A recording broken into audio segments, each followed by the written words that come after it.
జై శ్రీమన్నారాయణ. ఈరోజు మనం తిరుప్పావి దివ్య ప్రబంధంలో 16వ పాసురంలోకి ప్రవేశిస్తున్నాం.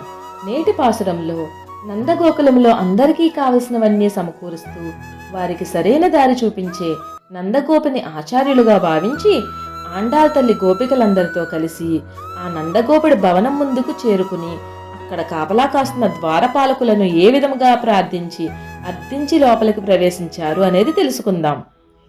గరుడధ్వజంతో అందమైన తోరణాలతో వెలిగిపోతున్న నందగోపుడి భవనాన్ని కాపాడేవో భవనరక్షకుడా, అందమైన మణులు పొదిగిన ఆ తలుపుల యొక్క గడియను ఒక్కసారి తెరిచి మమ్మల్ని లోపలికి పంపించవయ్యా.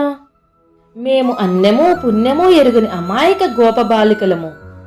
ఆ ఇంద్రనీలమణి వంటి ప్రకాశంతో వెలుగుందే ఆ శ్రీకృష్ణ పరమాత్మ మాకు దర్శనమిచ్చి ధ్వనిచేయు పరికరము పరా అనే వాయిద్యం ఇస్తానని మాట ఇచ్చాడు. అందుకే మేము పవిత్రముగా స్నానము చేసి ఆ నందగోపాలుని మేల్కొల్పడానికి గానము చేయడానికి వచ్చాము. స్వామి, నువ్వు కాదనకుండా ఆ తలుపులు తెరిచి మమ్మల్ని లోపలికి వెళ్ళనివ్వు అని ఆ ద్వారపాలకుని ఈ పాసురంలో అర్థించడం జరిగినది. ఆండాల్ దివ్య తిరువిడగలే శరణం. ఈ విధముగా గరుడధ్వజముతో నందగోపుని భవనముతో మణులతో కూడిన ఆండాల్ తల్లి జడ మన నరసాపురం శ్రీ ఆదికేశవ ఎంబేర్మన్నారు కోవెలలో గోదాదేవికి అలంకరించబడి ఉన్నది.